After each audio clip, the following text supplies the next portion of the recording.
Hello, everybody. Drasko here from 10knorm.com, where my main focus is to help guide heart-centered entrepreneurs that are consistently under 10K months to transcend all of the blind spots that basically keep them from thinking, feeling, acting, and authentically marketing so they can normalize their own versions of 10K months.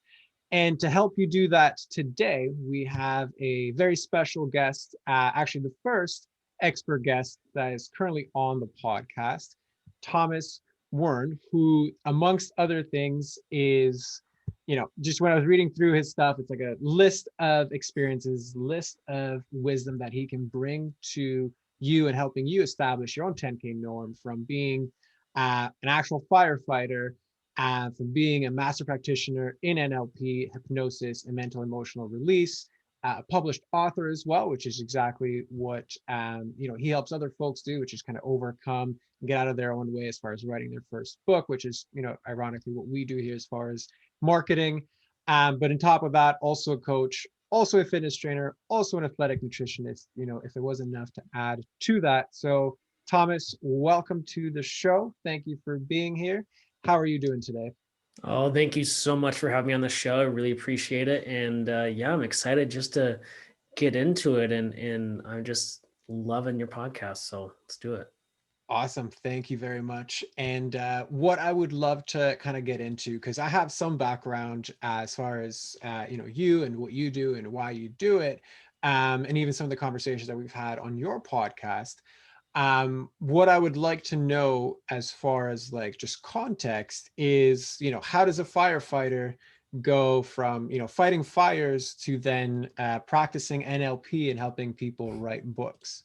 Yeah, that's funny. I get that question a lot because it's a pretty big jump. And for me, I was a wildland firefighter, so that's more in the mountains, cutting trees down, helicopters, that kind of stuff in the wilderness.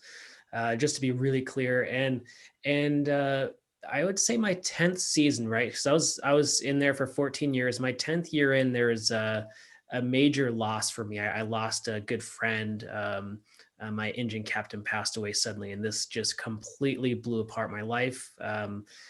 The grief really turned into an anxiety, and I completely spiraled from there. And so my life changed. My life completely changed. And I started writing, I started meditating, I started going into alternative health to help myself. And I really found acupuncture, and ultimately led me down to the road of mental emotional release. And NLP was like a major game changer for me. And so that's when I knew, during my own session with mental emotional release, that's when I knew I have to do this with other people.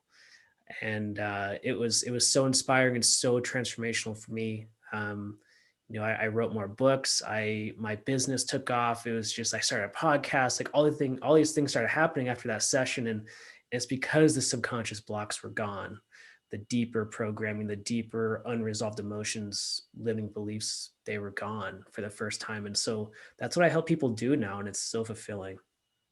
Love it. Love it for multiple different reasons, because I think that birthing that happens as a result of things breaking down, I mean, I think it's a more common story than not. Like, I think it's almost hard to imagine, like, who can you think of that was like, oh yeah, things were good, and then I did some stuff and things got better, right? Like, usually a lot of the success stories that we think about are generally bred from some kind of disaster happening early on. So I'm so happy that like that's, you know, like where, your genius actually birthed from. And it's something I think everybody can relate to, because we often think, oh, it's just me, and I'm a failure and I'm somehow broken. And that was certainly something that I was stuck in for a long time.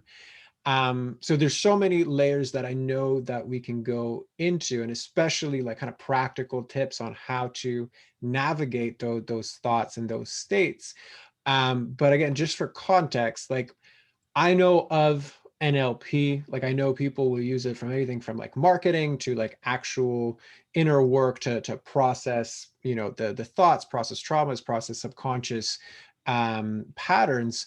How would you define NLP, or how do you talk about it to somebody who has no idea what it actually is? Yeah, absolutely. Because I think when people hear the word NLP, they there's usually a couple of reactions. Either they get freaked out, they have no idea what you're talking about, or it sounds super woo-woo type stuff. And it's none of those at all. And what it really is neuro is, NLP stands for neuro linguistic programming. And so the neuro is really our psychology, our senses. There's a ton of science behind that. And then the linguistics part is so interesting. It's all about language patterning, our language skills, how we speak, the actual words, and how those affect, like how our language actually affects our physiology, our psychology, and how the words we use carry so much power. So it's really empowering in that sense. And then the programming really goes into the much deeper psychology of unresolved emotions, conflicts, those kinds of things that are that deep programming from, generally when we're ages from 0 to 7, we're basically this walking subconscious mind. And so whatever our parents says, whatever happens in our environment, it is literally, and I really want to stress that word, it is literally imprinted. And so we carry around these beliefs, and those beliefs are kind of running in the background like an antivirus program on your laptop. It's just, you don't really know it's there, but it's running and it's controlling probably 90% of your life. And so that's where the real change happens, is that deeper programming. So that's like the surface level of NLP, right? Got it. Okay. So there's the aspect of, it has to do with the psyche and the mind. There's the aspect that connects that with the language, and then almost like an embodied connection of those two as far as how those actually affect the body, and then subsequently the behaviors and our experiences. Like, would that be accurate as far as what the connections are? Yeah, absolutely. And for me, I also work with a lot of energy. And so when we bring in the energy into it, that's a whole different level of, especially you go deeper into the mental emotional release, where we're really talking about changing, changing path, like past traumas, releasing like negative emotions. These major techniques really do change the energy in the body. And I would say one of the biggest things about NLP is the mind body connection, and how much, maybe we have a pain in our knee or a pain in our neck, and it's really pointing something to subconscious. Usually there's that deeper emotional pain, physical pain connection. So it's so interesting how deep this really goes with our physical health, actually, and our emotional health. It's so connected. And so I would say that's the next deepest layer, right? Is this mind body connection is what we're talking about. Love it. And I think for so many people, and even to some degree to so many coaches, depending on how you coach, we're so focused on just the head part, like, you know thinking and how do we go through limiting beliefs and understanding our patterns and going down into the root of things, all of which I believe has total and utter like validation, and it's necessary work and needs to be there. However, this has been 110% true in my own life, when we forget that, like, the brain itself is an organ, right? Like, it is actually, like, we talk about mind body and it's like this disconnect or dichotomy, but like, it's an actual organ, and it needs recovery, it needs nourishment, it needs the right environment to function. In addition to, like, it is extremely connected to your actual body. I think we oftentimes neglect the importance of, how do I take the things that I understand and actually embody them in a way that moves me forward, heals me from top to bottom. Is that like an accurate way to think about it, and an accurate way to kind of describe that, everything you just mentioned? Yeah, absolutely, absolutely. And I think one of the most mainstream, really scientific ways to look at this is one, like you're saying, the brain is connected to our nervous system, obviously, but I think we forget that, like you're saying, it's our brain isn't just like all alone. Our brain is actually connected to our entire nervous system, and we have more neurology in our heart than our brain, and we have more neurology in our gut area than our brain. And so actually our brain's our smallest brain, and which is so interesting because it's so powerful. And so if you look into acupuncture and the meridians and the fascia and the actual energy systems of the body, these energy blocks, they manifest as like an emotional block or a mental block, and it's actually in your body as well. And so it is, I would say, one of the big themes in NLP is that there's four bodies. There's, our spiritual body, which is, maybe some people call your aura or your energy. And then there's your emotional body, your mental body, and your physical body. And so really, when we talk about holistic health, we got to talk about all four of those. And usually if there's a block in the mental emotional body, we're missing the mark physically or we're missing the mark spiritually. And so they need to get in alignment, just like chakras almost. Like there's, if we're out of alignment in one of them, something's going to be off in a different area. Got it. Yeah. And I think that, again, it's such an overlooked piece. And I also think it's disconnected. At least it's been in my experience. It's kind of why I started 10K Norm, because it's like, you have business coaches that do like business and marketing stuff. And then on the opposite end of the spectrum, you have healers and, spiritual coaches. And then kind of maybe in the middle, you have some sort of like talk therapy or, some sort of like more traditional, like we're working on our thoughts. But it is the blending together of all of them, especially if you're an entrepreneur. And it's certainly been, again, true in my life, that's really when you can begin to move your life forward. So what I would like to kind of, and I'm just kind of going off the cuff here, is, I would like to just share my experiences that I've had that I think, showcase this. And I'd love for you to just give us a breakdown of like, okay, like how would you explain that from your expertise and, what and the systems that are at play and what's actually going on. So is that something that you're cool with if we go down that road? Yeah, absolutely. Let's do it. Okay, perfect. So the first thing that popped into my mind when you were talking about the aspects of like you have the different bodies and so many things are stored in the body. So I had recently done my first psilocybin ceremony, and obviously it's my first, so this is kind of ironic to say, but it didn't feel as like quote unquote typical as the other descriptions that I've heard, and even the other participants that were in the ceremony have actually had. And the reason is, it was a 7-hour ceremony, and I probably spent about 5 of them literally just kind of shaking. Like I had pure, deep emotional release that was completely somatic. And even prior to that, I was working with somebody who, I think it's called like EMDR therapy, like where they do the eye movement to, just recondition certain responses. And she was mentioning how much of a somatic process I actually am, and it kind of caught me off guard.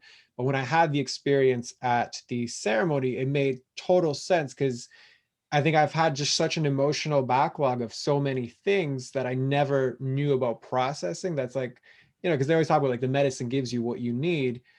It's like what you needed was to just clear out all of the gunk, and then like we can do all this other stuff, which is why I was like, my experience wasn't very like psychedelic. It was like very rooted in my body. So given that like anecdote, how do you see it through your expert lenses? Yeah, I think psychedelics are an amazing tool, and I would say the really at the highest spectrum, like more ayahuascas, like more of we're purging the body of unwanted energies, right? So there's a tool for that, and I think psilocybin can be such a great teacher. I've personally experienced mushrooms multiple times in my life, and has been so powerful and so illuminating. And I think there's what's happening temporarily is that the conscious mind and subconscious mind are actually merging, right? So you're actually getting so connected to your body that you could almost hear your body talk. I mean, I don't know if that resonates with you, but it's almost like, oh, now I understand my body in such a deeper way, because that conscious mind, unconscious mind is actually coming together. And it's not, because I think our conscious mind sometimes wants to cover up or push down, or like kind of has this conflict with our unconscious mind sometimes. Like we don't want to deal with all that stuff in the background at that really deeper level. And to me, the psilocybin is going to kind of merge those two and allow and facilitate those unconscious things to surface usually. And it's interesting that you had more of a body experience, and that's totally, I think it's totally normal. And for some people, like maybe it's more of a mental or emotional feeling, but it sounds like there is a release in your body, which is really the energy, like from source, from energy, like from God or super consciousness, whatever you want to call it. It sounds like it came into your body and there was a release, there was a change. And to me, in NLP, like I'm all about energy and spirituality, but physically, it sounds like actually the neurology was changing, not just in your mind, but in your body. Does that make sense? It 100% makes sense. And I was also thinking along those lines of like the numerology. It was like what it felt like to me. It was certainly a purge, but it was more kind of like when I was reflecting back on the experience afterwards, I was kind of asking, okay, well, why, was my experience like this and versus like that? And not even in comparison, but just kind of curiosity.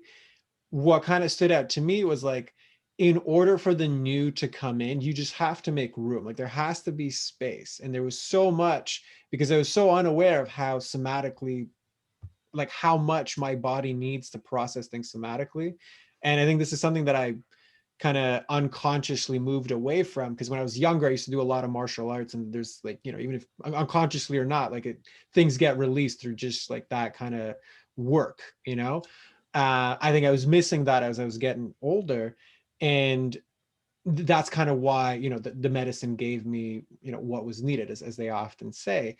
And what really resonated to me, and I never really thought of from what you said, is like, well, it's almost like source also entered into the picture. It wasn't like just me, which I kind of like, because then it's just it's not just the ego and it was just like me or whatever. Like I actually like that sentiment. It resonates.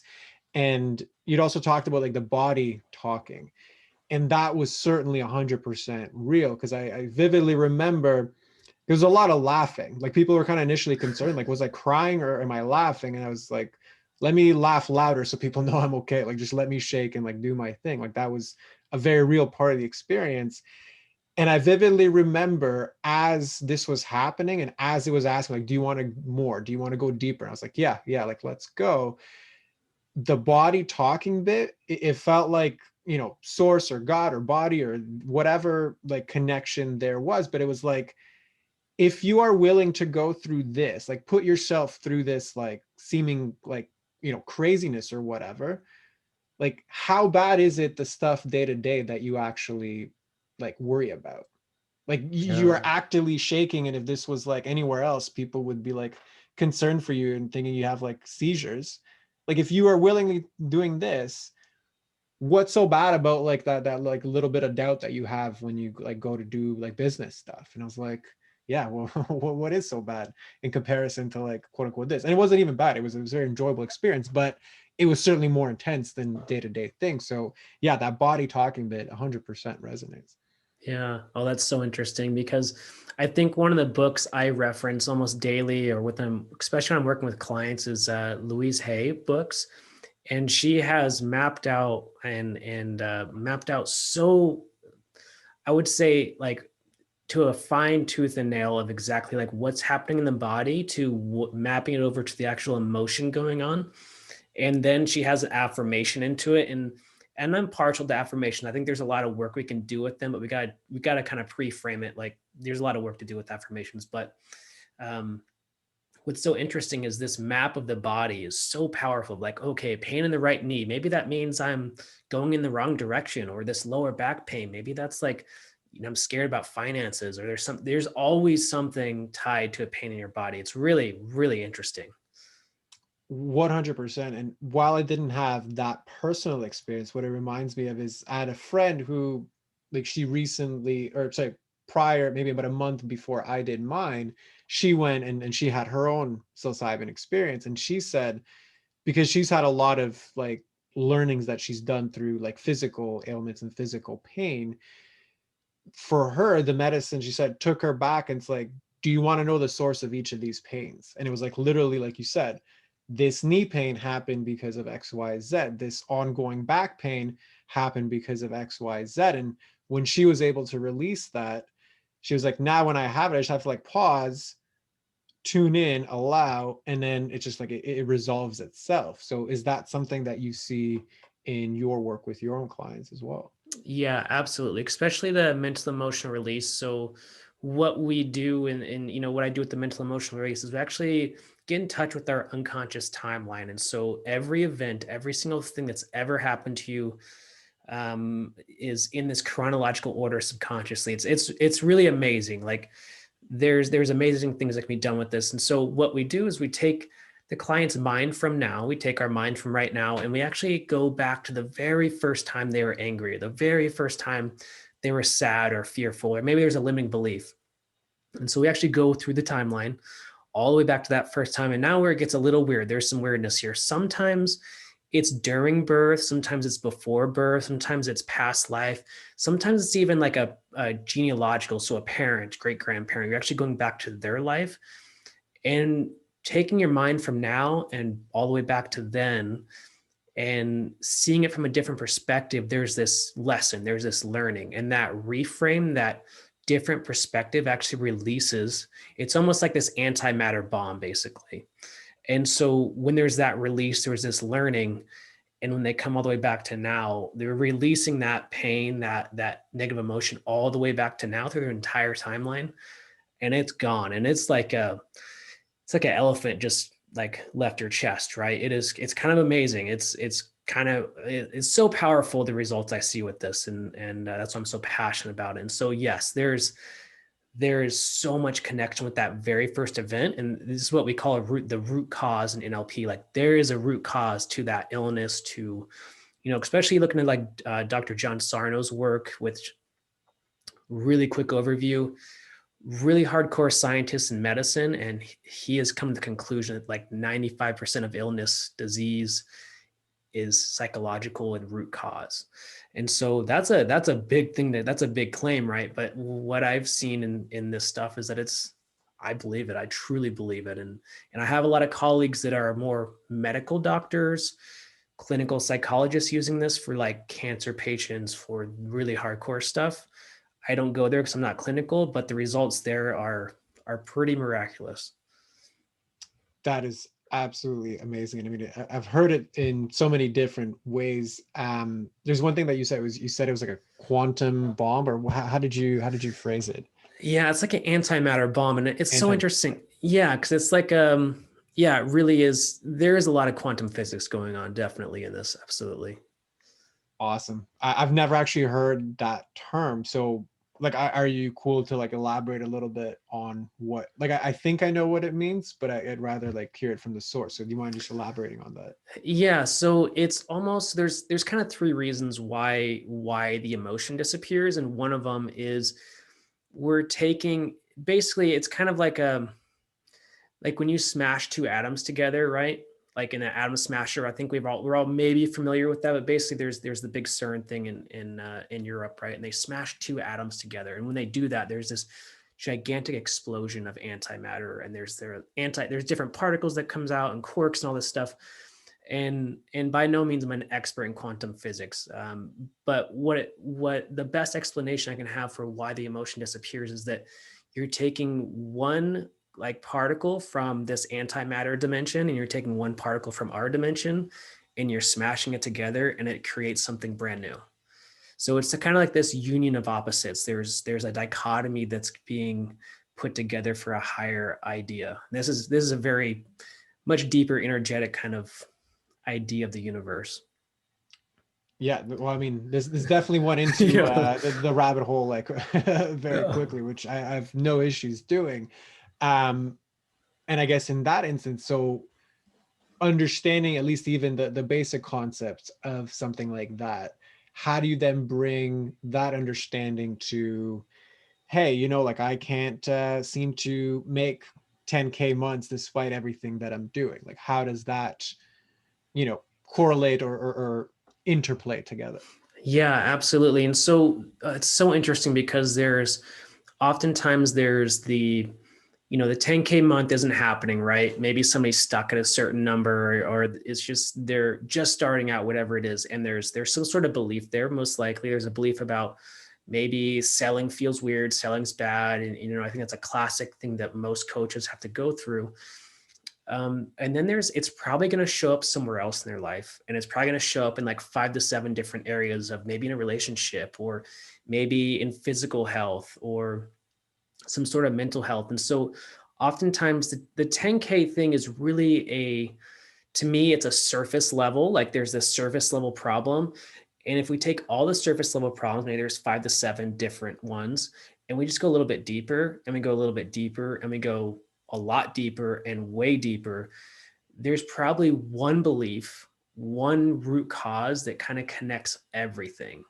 And that's the one that we really got to find. And the unconscious mind has a hard time. Like it's gonna defend itself from uncovering that, because it is so big. It's gargantuan, right? It's like it's holding up your reality. That's what it's doing. And so that's where we need to find, that's what we need to resolve, is that deeper like root cause. Does that make sense? It 100% makes sense. And even just kind of connecting it to the original bit, right? Like, because I always pictured these types of discussions where, you said at the beginning, like there's always a root cause, and the root cause was like the first instance of, whatever this thing is. And that energetic attachment, I always, in meditation, through work, through thinking about, like, I always pictured it as like this energetic cord, and it's always locked into you until you kind of feel it, energetically touch it, you become aware of it, you ask it what it needs, whatever. I mean, a lot of inner child work, I think, really just kind of dives into that. Where was the root cause? What does this thing have to say? And then, processing and releasing, and whether that's facilitated by yourself, like, that's totally fine. That's kind of how I always made that connection between the seemingly esoteric, quantum physics, woo, whatever, and then like, hey, day to day, like, I got to pay my bills, right? Yeah. So that to me is always like what I, inherently pictured it at. So is that accurate in terms of how, you've seen it? Not accurate? What's your take on that? Yeah, absolutely. I would say so there's the root cause, right? And it's going to, it's mental, emotional, but it's also going to show up spiritually, which means it's going to show up in your body, in your meridians, your chakras, wherever. It's going to show up in all areas, and it's probably going to show up physically too. So it's really, when we have a root cause, it's really in all four bodies in some fashion. And it's probably in one of the bodies, the actual root cause, and it's probably mental, emotional. Um, and so, yeah, that totally makes sense. And especially you're talking about the chords being connected, like cord cutting, working with chords. There's a lot to talk about with energetics and us being connected. And I think to go a little bit deeper is that when we have a root cause limiting belief, like, and an example would be something like, I don't deserve $10,000 a month, right? Like, I'm not good enough for that. Like, it's something where you don't believe that you should have it or that you can, right? It's something along those lines. And that's actually going to show up energetically in your marketing, in your newsletter, in your emails, and your sales calls. And so it sounds like it's woo woo, like all this quantum physics stuff, but it's not, because it's actually going to show up the way you show up when you sit down at your computer and you're writing. Like, how you feel inside is directly like affecting what your product is out there, what your digital marketing, what your social platform looks like. And so, especially in the business realm, and I'm an entrepreneur as well, it's really, do I feel like calm, centered, and balanced right now? Do I feel like I should be writing copyright right now? Like, if I don't, then I probably shouldn't be. It's not a good idea, because it's going to show up the wrong way. I love that. And it's something that pops up time and time again. I actually just recorded a different episode prior to this one with somebody else, where this idea of like the genesis of the thing becomes the thing, right? Meaning like the input, the energy that we put into whatever the thing is. Like you said, creating the marketing material, getting yourself out there, asking for the sale, pricing your thing, like whatever the thing is, the genesis of it, who am I in the moment of creating it, is going to affect the outcome of it down the line. So if I'm, you know, undeserving of the sale, then that might come out on the other side as, discounting it. So there's like an energetic like this exchange, and not, it's not equal. Or I might, underprice myself. I might overgive. Like there's so many different ways that it can manifest for the individual. But yeah, I 100% agree that that is so often overlooked. And more importantly, no amount of working on the surface level thing. So, no amount of copywriting, no amount of ads, no amount of whatever the thing is, or even changing it up, is actually going to fix it if the core issue isn't addressed.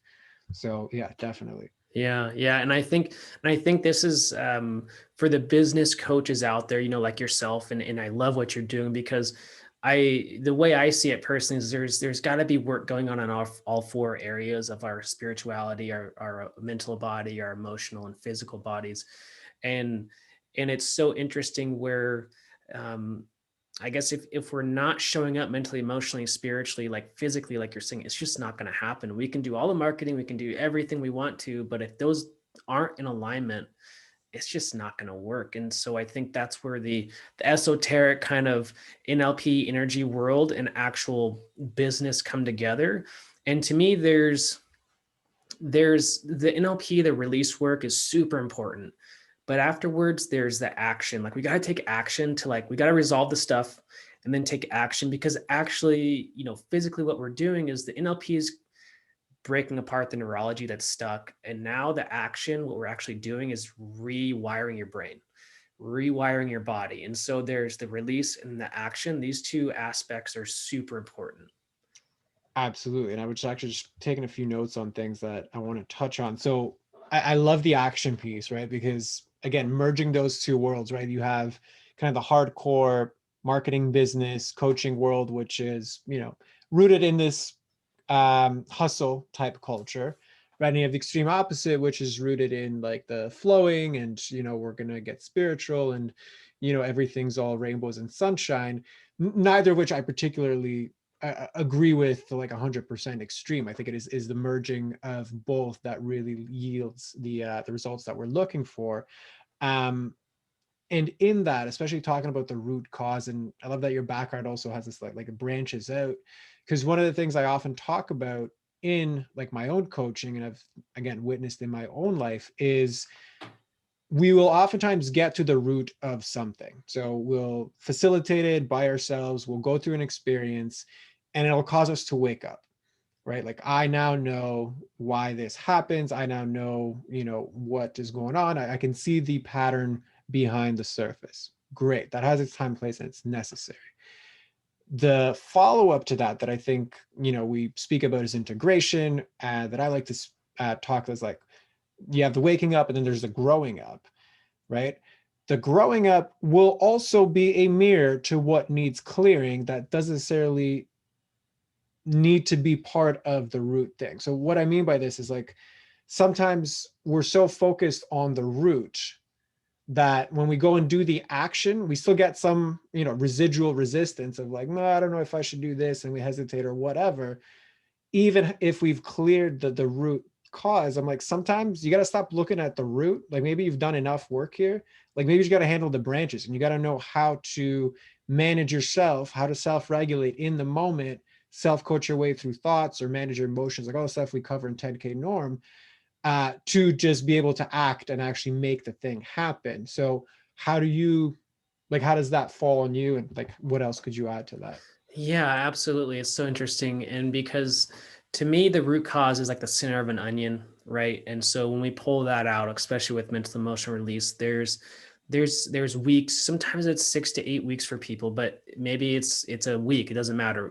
What the point is that there's layers of that onion falling off. And especially while you're taking action, you're gonna highlight those layers that haven't fallen off yet. And I think it's almost like, how you turn off a fan, right? And it's still going to spin for a while. Like all those habits that were connected to that root cause, they're still spinning. They're still going to want to try and do that. And that's where that action comes in, is to undo those habits and create new ones. And so there's so much importance to the action, because that, especially as an entrepreneur, I think an entrepreneur is the most spiritual thing you could ever do, because you are literally going against, like, you're bumping against your baggage, I'll call it, your there's that stuff that's underneath, right? You're into that childhood stuff or whatever it is. You're bumping against that every single day. And if you don't work with that, and if you don't clear it out, like we've been talking about, there's going to be those blocks that show up in the business, in the body, in the relationships, in the career, like whatever it is, it's going to show up. And that's why I love being an entrepreneur so much, is like every day is like, how can I be better? How can I clear more? How can I rewire more? How can I show up even more today than I did yesterday? And I think that's the most important piece of it. I love that. And you know what? I'm probably going to steal your analogy of the fan, because it's way better than the one that I've been using, which is like, if you have a tree and the tree is in the way, if you cut the root, it's still going to take some time for the whole thing to like wither down. right? Like it's going to lose nutrients, and it's like leaves are going to fall off, and the branches are going to dry off. And then at some point it's probably going to be so dry it'll crack, but you might even still have like the stump left. And that's how I always, described, yeah, we got to the root of it. Like we knew, when you were 7, XYZ happened, and that's we've dealt with it. But now it's like, okay, it still comes up when I go and do the stuff. Well, that's the branches, and we got to be aware of those and that. But the fan is so much, like it's just much more simpler thing. So I thank you for that, but I'm just letting you know I'm probably with credit going to steal that one because it does actually explain it a lot better. So thank you. Oh, that's awesome. Yeah. And I think it's, I think it's so interesting because there's that idea of as above, so below. And I think this goes really deep into more of the universe stuff. But if we look at it in a really simple way, there's, as an entrepreneur, like what's showing up in our business is this direct reflection of us internally. Like it literally is. And you can go into the quantum physics, you can go way deeper into that. But what is showing up in our business, like what our sales look like, what clients we have, it's a direct reflection of what's inside. And it's so interesting if we really honor that and respect that and not judge it, not say like, oh, this is terrible or this is great or what. It's just, what is there? What is there to work on? Like what is actually showing up for me and what's not, and exploring that. And I think that's my favorite way to look at it. Is it's almost a reflection of myself. I totally agree. And it's, again, one of the things I speak about as well with this idea of the mirror. Like everything is a mirror, right? I am a mirror to others, right? And they're a mirror to me, right? And again, I know even on your podcast, I mentioned Byron Katie, who, I love her work and I use it as well, but she talks about there's really only 3 types of businesses, right? There's my business, your business, and God's business. And the more I spend in your or God's business, the less I'm actually spending in my own, right? And I think that mirror is actually, what is it that's showing about my business, right? And the bit I like about this that was even taught to me by one of my healers as well, it's she speaks about like, and it could even be a reference to Sadhguru, but the part that I remember is like, the starving children in Africa are my responsibility. And what she meant by that, or referencing that quote, was like, I didn't cause that, but I do have the ability to respond to what that brings out in me, right? Even though it's got nothing to do with like directly correlation, like I didn't starve anybody, but it is my responsibility on what occurs as a result of me viewing that. So how does that reflect in the work that you do and from your vantage point? Yeah, absolutely. And I think this comes up a lot for, especially last year with COVID being so crazy and like these big geopolitical things, right? It's like when we talk about this aspect or this idea of it's really a universal law, if you will, this as above, so below. It's, I think some people take that on as, well, did I cause the war then? Did I cause this? No, no, no. It's how you react to that. Like, how are you reacting to COVID? That's going to be a reflection of, we don't have control of those things. It's more of a metaphor, and there's a lot of metaphor in everything we're doing if we just look for it. And I love the way you frame that, of like, it's really, to me, it's how you react to it. How are you showing up and reacting to the outside world is really that real reflection. Yeah, and that's, I think at the core of even of what you were describing before, of like, if I go into business, that is the ultimate self-development thing. Why? Because every new step, every new level, every like thing, that comes up is always going to reflect something back on me that, like you said, I either have the choice to clear or not to clear. And to, again, bring it more back into, let's just say, the day to day, because you had talked about this as well, like, entrepreneurship is the hardest thing you can do because it goes against all of your primal programming and, or even hardwiring. One of the things that I start off everybody that goes through the 10K norm program is actually this realization that we have the primal self, and then we kind of have our higher self. And that's at least the dichotomy that I bring to the table, because the primal part of us is hardwired to go first. It has first dibs, and it speaks in the language of either emotions or like actions, behaviors, and patterns. Like it just repeats certain things, whether you want to interpret that as chemically in terms of what, emotions are triggered, hormones get triggered, or just like the acting that we do. That part always goes first. And then we have the higher self, which speaks in the words, speaks in thoughts, and its power is really observation and choice. Like it has veto power over the primal self, and because of that, we can actually change ourselves. We're not at the mercy, unless we choose to be, of our primal self. So with regards to the stuff you mentioned at the beginning, and NLP and emotional release, etc., how does that, like, how would you interpret that aspect of ourselves? Yeah, for me, and this is really more of an NLP energy way to see this, and I would say it's definitely comes from ancient Hawaiian shamanism, if you will. But it's really like there's this conscious mind, which is our thinking, what we write with, what we're talking with, like what we're adding numbers with, right? Like that's the conscious mind, and it's where we get ourselves in trouble the most. It's kind of, and like you said, we have a lot of choices in that moment, in that mind.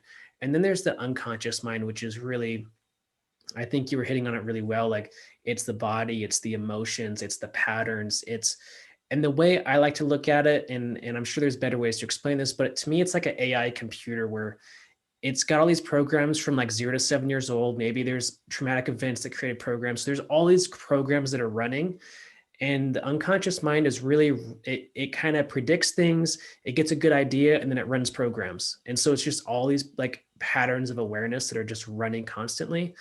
And then to go a little bit deeper, there's this highest self. And when I think of this, it's more of a soul aspect, or the highest version of our, like in our spirit realm. So it's really like the most perfect self we could ever imagine. It's always right. It's always on point. It's always 100% healed. And it's this spherical energy ball that's really above us. It's kind of that, like, Native American or deeper yoga work, that's like the chakra that's above our head, right? That's actually outside of our body. And what's interesting about this is that the highest self speaks directly to the unconscious mind, and the unconscious mind has this major filter, and we can talk more about how it filters our reality. And so we kind of hear the unconscious mind, we hear the highest self through the unconscious mind in a very, it's almost a whisper, right? And this is where we get our like gut instincts, our kind of like, oh, my heart says this. It's really because you're getting whispers from your highest self. And that's my point of view on all that stuff. And it really works well for me. Awesome. So, you mentioned like we can go deeper into that aspect of the filter, right? And the unconscious, and how it's like, no, no, no, like let's not go there. So, because that really is the root of, if we can kind of solve that, then it's a linchpin for so many other things. So yeah, I'd love for you to go deeper into that piece. Yeah, absolutely. So there's this idea in, it really comes from NLP and really hard science of basically our unconscious mind has this input, right? If it has incoming data stream of, it's like 2 million bits of information per second, which is crazy. There's just so much information. And so the unconscious mind, for us to have a coherent reality, it has to delete things and generalize things and distort things. And everybody does this. It's totally normal. It's just the human psychology. And so the actual filter that like kind of deletes and generalizes, like I said, the actual filter is our beliefs. It's our unconscious programs. It's our values. It's our memories. It's kind of like who we are, our physiology.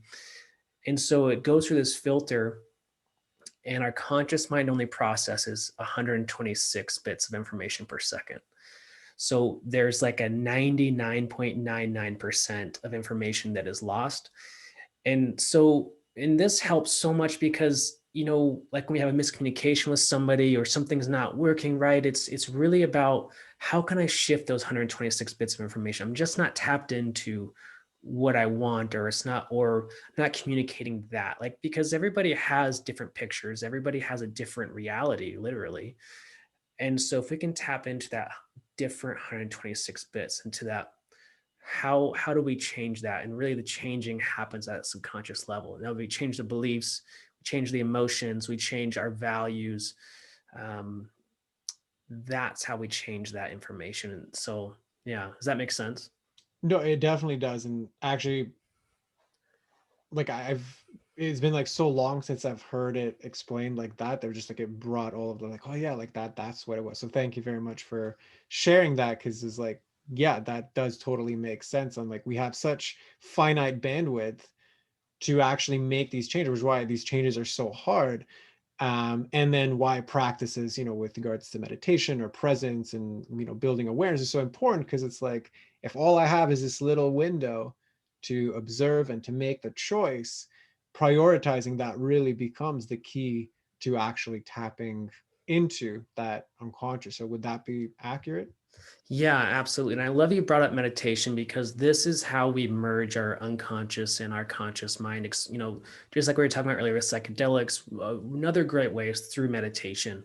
And how you get there is totally different, right? Some people do martial arts or walking or going in nature, whatever it is, that meditation. That gives us that chance to tap into more than 126, or really tap into that unconscious, and potentially tap into that highest self and bring that highest self, that ultimate consciousness into our body, and really tapping into that. And that's where we can do that ourselves. We don't have to have a practitioner. I'm sure it's going to be way faster with a coach, with somebody that knows how to use that, but you can do that yourself. Is really that meditation, asking the right questions. And I think that's the biggest thing I would say is meditation. If we ask the right questions, we can go so much farther. Perfect. So I think that's a perfect segue into moving. Right, because a lot of these conversations have gone into like, yeah, theoretical is great and I get it, etc. But it's like, there's still, I think there's like different levels of like consciousness as far as like how do we relate to things that we know. In my experience, like, okay, we have the understanding, like I intellectually get it, but then to me, what I actually know is what I can show. Like that is the true kind of filter and test. Like I might know I need to eat healthy, but until I can show it, like, do I really embodiment know it, right? And then to me, like wisdom is like when other people begin to witness it and we can teach it in a way that elicits change in them, then that really becomes like wisdom, because we know all the intricacies that are likely to occur and we can almost like predict them. So given that, if imagine a heart-centered entrepreneur that's now in this state where I can't hit this ceiling, I want to know what questions to ask, I want to work on myself, etc. I'm tired of just going down YouTube University and like learning things, but I'm not like actually applying it. What would be your recommendations? And if you want more specific examples, we can go into them, but let's just start with generally. Yeah, I would say the biggest thing is first checking in with our energy. And if you want like a really clear example of this, I would say the book by David Hawkins, I think it's Force versus Power, or you can just Google like the Map of Consciousness by David Hawkins, and he lays out like all these emotions. And if you just look at that, and because it basically, in a very general sense, it goes from fear to like enlightenment. Okay, that's like a very general, and you can place yourself like, well, today I'm like a 6 out of 10, right? Or I'm a 7 out of 10, or maybe you're like an 8 out of 10.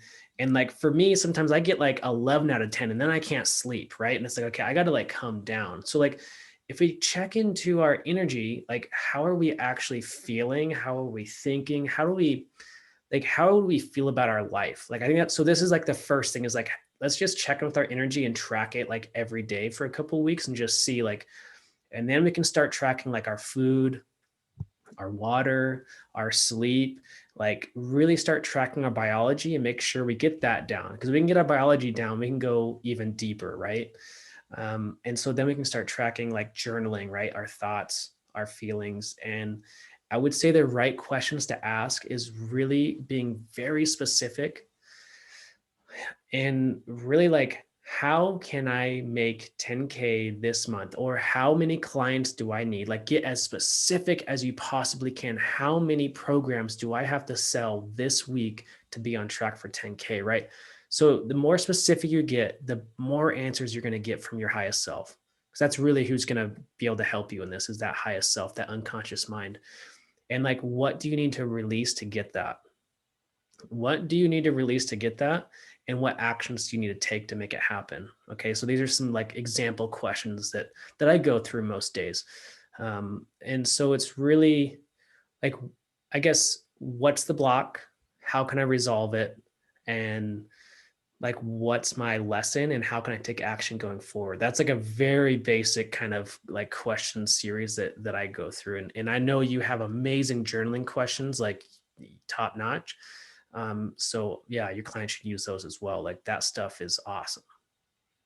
Well, thank you. I appreciate that. And I love how in that instance, it's like, you don't just jump into the work, right? There are like sometimes, you just, you might be dehydrated. You might actually just need a nap. Like it doesn't mean that I'm worthless. Like it's just, hey, maybe you're not like thinking about your biology because that is a factor as well.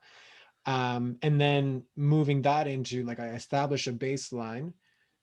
Now we're kind of getting more granular and okay, like day to day, moment to moment, what is it that I would need to do? I think I agree with you 100%. Like that is, I oftentimes like what I like to say is like I'm marketing agnostic, meaning like I don't necessarily care whether it's like do you need a webinar, you need a Facebook group, or you need to do more lives. It's kind of irrelevant, right? Because it is going to be your bringing your authenticity to the thing that is going to get you to be the beacon that's going to attract the people that you need, right? So one of the walls that oftentimes we hit is like people will understand that they'll, whether through my prompting or somebody else's or their own, they'll go to like, okay, well, I know I need 4 clients this month to hit 10K. Um, but I don't know what to do next, right? There's kind of like physically, emotionally, mentally, there's just like, I don't know energy. So how would Yeah. you work through that? Yeah, absolutely. And I think this is so powerful for entrepreneurs to do every single day. And really, I would say it starts with a major journaling session that evolves into a written document that is I would say it starts with your own avatar of like, and I know in the marketing world, we know what an avatar is, like my ideal client. I'm talking about yourself. Like, who are you in the next 5 to 10 years? Like painting that and actually going deeper into like the spiritual, mental, emotional bodies and like a full page written out of who you are, what are you doing. And the key concept here is like, what are you being? Like being, doing, and having. And I'll say just a little bit is that society often wants you to go from having, doing to being, and that's completely wrong. We need to go being to doing to having, and getting that avatar really clear, and then having a really clear aim, and then a SMART goal. And the aim is really simple. It's like a two sentence kind of, this is the direction I'm heading. So it's almost like a mission statement. Like this is where I'm going. No end state, no start or finish. It's like this is the direction. So you have some air behind, you have some power behind, right? And then there's the SMART goal, which the SMART goal is like very granular, very specific on, okay, these are how many clients I'm going to have per month. This is what my marketing plan is, like as specific as possible.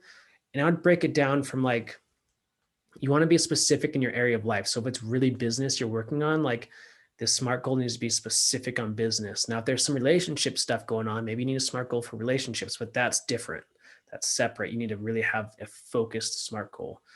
So the more esoteric aspect to this is through meditation, seeing that person, seeing that new person of who you want to be and how you want to be, what you want to be doing, what you want to have, like seeing that and feeling it. And we want to bring in some heart math here. Okay. So we want to bring in that gratitude, some breath work, like heart center focus. And for people listening, just Google heart math and do a meditation and you'll figure it out.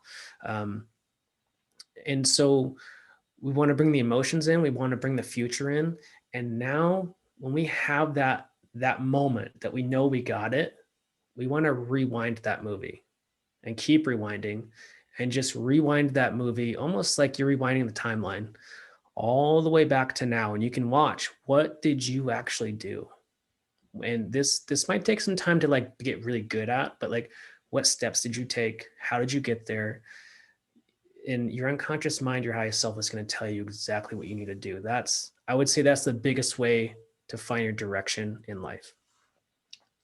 Love it, because that went like everywhere that it needed to go. And I agree with you. Yeah, it's not like, okay, I'm gonna set this up today and it's gonna happen tomorrow, right? It is definitely an iterative process because I think, I guess what I would want to reflect back and kind of highlight additionally for context or people listening, it's like, just each individual pieces of what you mentioned could be like, X amount of days, weeks, or potentially even months worth of work, depending on where you're starting, in your journey. Right. Because one of the things that, and I'd love your take on this as well, and I've been here as well. So we'll start these things that are, that should be helping us and that we know technically are there to help us. So let's just say meditation or journaling.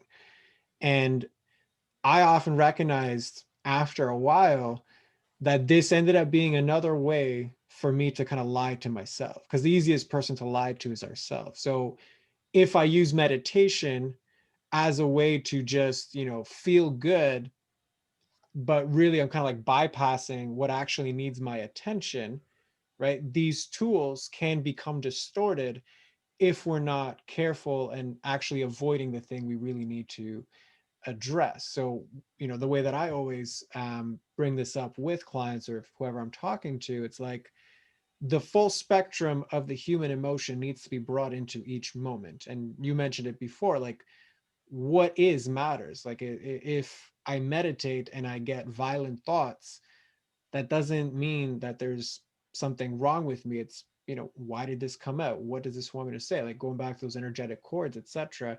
I would caution people in that instance that like the tools can work against you if we're not careful. So I'm just curious, what has your experience been with that? Have you had that experience, etc.? Yeah, absolutely. And I would say spiritual bypassing is real. And the unfortunate part about it is that, and maybe you've heard this before, you've heard other people talk about this, where it's like, oh, I kind of felt like I should have done something, like I should have been listening, but then I didn't. And then I got a sign again, like maybe there's like a little car accident, oh, I should have done, I know I should be changing my life, but then I got a car accident. So something else happened. And then something else happened, something else happened, until like something so big that they had to literally, there is no like other options. Your life is changing now. Like you lost your house, you lost your wife, you lost everything. And what are you going to do now? You know what I mean? Have you heard that story? Right. And this is where the spiritual bypassing comes in, is because we're not here just to feel amazing. We're here to feel everything. And so when we bypass the feeling, when we bypass the experience, that energy is going to come back, and it's just going to get stronger and stronger and stronger until you listen. So unfortunately, spiritual bypassing does not work. We have to do the work. Like we have to do the internal work. We have to do the physical work. We have to really go forward and deal and process. And this is how we grow as a soul, as a person, as an entrepreneur, is like processing and taking action and learning. And yeah, bypassing is so easy. And I think we all do it sometimes. I mean, I know I do it sometimes, and I look out for it. And the thing is that your unconscious mind is a master at avoiding things. Like that's the whole point. That's what it does. And I know I'm really good at that. And I know you're probably really good at, most people are really good at like not looking at things that we're supposed to. And I think that's why coaching is just one of the most powerful modalities, because you're being so held accountable and called out by somebody in a good way that you have to deal with it now because you're aware of it. And that's the part that's like, oh shit, okay, I have some work to do now, right? Yeah, yeah, 100%. And that's why the quote I love in reference to this is like, it's very hard to see the label if you're in the bottle, right? Like you're Yeah. so in it that like you, whatever way you want to turn and look, like it's going to be hard, right? And that's why the benefit of the facilitator, the reflection, the coach, like whatever it is you want to use, ultimately comes down to like, we're not in your mess. That's why we can see it. And that's why everybody's had the experience of like, you're talking to a friend and like it's blatantly obvious that like this relationship's not for you, but like that they're having so much issues, like just quitting or not quitting or whatever that is. But it's like it's so obvious. And then when we're in the same situation, it's not as obvious because all, like you said, our baggage and our emotions are tied in it. And just to kind of put a closing loop on that piece, it reminds me of authenticity, right? Because I think there's a sentiment that if I'm authentic, then like you said, things are always like good, which is completely and utterly wrong. Like sometimes the authentic thing is to tell people to fuck off and like yell into a pillow, or like kick a bag, or like whatever it is to like that needs to be in that moment. That actually is the authentic piece. Saying I shouldn't act this way actually goes against the authentic thing that wants to come out in that moment. So yeah, how does that land for you? Yeah, I think that's so beautiful because I think society has programmed most people, and I know it programmed me for a long time of like, I shouldn't be angry, I shouldn't be this, I shouldn't be that. And this is where we get in trouble because now we're stuffing down our emotions. We're not allowing that anger to come up. And it's okay to be angry. It's okay to be sad. It's okay to be fearful. It's how are we gonna express it in the moment in a healthy way that's not hurting other people, right? How can we do that? And then how can we understand the deeper lesson? Because once we get the lesson, we can process the emotion. Um, and I think for me, it's yeah, I think that's the biggest thing is like processing the emotion and moving forward without causing harm to ourselves or others, right? That's the obviously that's the big one. And what was there was another piece in there. I know I'm missing. There's another piece of your question that I'm missing. I mean, from my vantage point, I think you answered them, but Okay. it pops up. It pops up like I'm Okay. either way. But yeah, for me, it was just like that. It was that authenticity piece, right? Like really, truly honoring Oh, the fact that yeah. Yeah, you made me remember. So I think to go back on like what you're talking about, like telling people to fuck off is sometimes, like you said, exactly what you need to do. And it comes back to action and to me, sometimes action is enforcing a boundary. And what I mean by that is when we get really clear on our values, like for me, like freedom, creativity, like family, those are like my values. Those are like my top values where if those get crossed, like I'm going to get triggered, I'm going to get pissed off, and I'm not going to like you, right? Like that's because you've invaded my mental, emotional, spiritual space, and that's not okay. Like we need to have these clear boundaries of these are my values, and I'm totally okay with you doing your stuff over there, but not around me, right? And so there's that boundary of that's your energy and this is my energy. And where this gets hard is with family, is really like setting that boundary, in relationships with kids, like whatever is in your personal space. And I think that's a big piece of yeah, going back to spiritual bypassing is we just want to feel good, like, oh, it's okay, it's totally okay that they're like treating me like crap. Like, no, you need to set a boundary. And that boundary, unfortunately, when you say a boundary and there should be a consequence with the boundary. And when you set this up, you got to enforce the consequence. And that's the hard part, is like really enforcing that stuff and really being, I think that's how you really define your authenticity, is having those boundaries and saying no to things. 110%. And that I think is also why boundaries are hard, because first and foremost, it comes with self-awareness. What are my values? And then only once I know that can I actually mark out, what's in bounds, what's out of bounds. And I think most people will go through the kind of work to do that. Where it oftentimes gets hard is we don't realize we also have to be the referee. Like we draw the lines in the field, but then we also have to referee like who crosses, who doesn't, or what I cross or what I don't. Which I think is why it often surfaces in family, etc., because we have such a hard time of being the referee in the family, right? um, and it just bringing it back to like thoughts and how we think about these things. um, Oftentimes I think when we don't play referee, we will say, okay, well, it's the other that crossed my boundaries.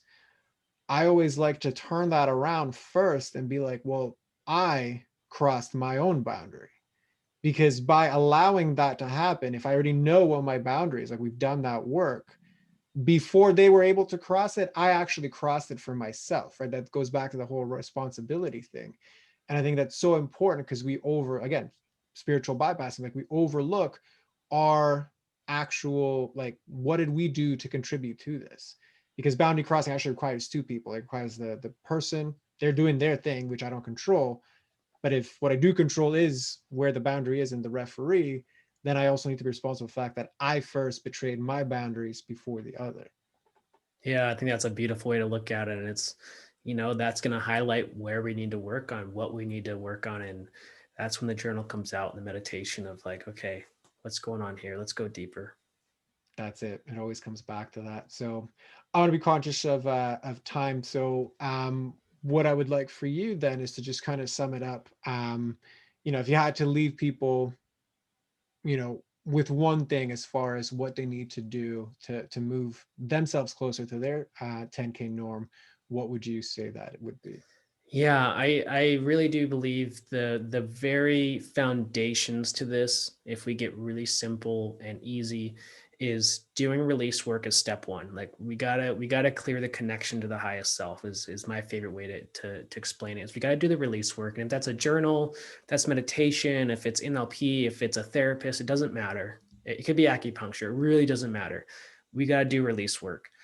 And then we got to create a compelling future. And just like we talked about earlier, that avatar, aim, SMART goal, like we got to get that so defined. We got to get that like so compelling that there's energy behind it, that we're actually motivated to like, get up on the first alarm, to do those things, to have that motivation. Like there's a lot of work to do there and get that writing done. And the second is, or third is really taking action, like in the physical, with the marketing, with the business, like taking massive action. We know that word a lot, right? Massive action. And the last step is really focusing. And with that, there's the awareness. Like we got to have that awareness of what's working, what's not. Let's go back to step one. Let's do some release work. Okay, where can I take action? Where can I focus? And the big thing is focusing not just in the business, not just physically, but mentally, emotionally, and spiritually. Like we really need to focus on all four bodies, and all four bodies has its own time and place, right? And you're gonna know where to focus and where not to focus. And so I would say those four steps: release work, your future, your action, and focus. If you stick to that formula, like you're gonna change your business, you're gonna change your life. Absolutely. And I love that. And I just want to add to that piece because I know it oftentimes comes up. It's like when almost you hear this brain dump of like, oh my God, well, who's got like time for that? I always bring it back to that Zen quote of, the Zen master's like, hey, you should meditate for 20 minutes a day. And then the person responds back like, oh my God, like I've got so many things going on. There's no way I can find 20 minutes. He's like, yeah, you know what? You probably need 2 hours then. Right. So it's Mhm. like that whole, oh my God, like that there's so much things to do. It's like, can you take a year to learn this? You don't have to spend 3 years like, Yeah. learning Yeah. operations, right? Absolutely. And I think something to really pay attention to, and this is going to sound kind of weird, but as above, so below, if we really look at our environment, like inside of our house, our office, if it's messy, if the garage is totally out of whack, if your environment's totally messy, then that's what your subconscious mind looks like. And that's where you need to work. And so just for the listeners, like take a look at that. Like what's your environment look like? What's the energy in the household look like? There's a lot of signs there for you to see. Love it. It's all in the reflection. So yeah, perfect note to leave it off on. So Thomas, where can everybody find you if somebody wants to write a book? How can they contact you? What's the best way for people to take the next step? Yeah, absolutely. So I help, first-time authors that are coaches, holistic or spiritual entrepreneurs write their first book, and oftentimes that shows up as I'm not good enough. Who's going to read that book? Kind of that imposter. So those are my ideal clients, and I love working with coaches and that are writing a book because, as well as once we have a book, there's a lot more potential. There's more doors that open for podcasting, for live events, for speaking. There's just most coaches, if you're a coach, you should write a book at some point. That's my opinion. And so all you have to do is go to breakthroughwritersblock.com. And also you can find me on Instagram at Mountain Mind Tricks. And you can listen to the podcast at the Shamanic Author Podcast. It's available on all the apps. And those are the main areas to find me. Awesome. Well, I'll have all of those in the show notes. And I guess just to cap it off, like how much cooler would it be to hand somebody, your written book versus like a business card? You know what I mean? Like, I think it's Yeah. a lot better in that case. And I agree with you that getting past that and like writing it, which is basically about, authentically expressing yourself. I think it's such a cool thing. So I'm glad that people like you exist, because I think that they're needed. So thank you very much for sharing your wisdom and for being on the show. Yeah, thank you so much. And we went really deep and it was so much fun. So thank you. Likewise. All right. Have yourself a good day.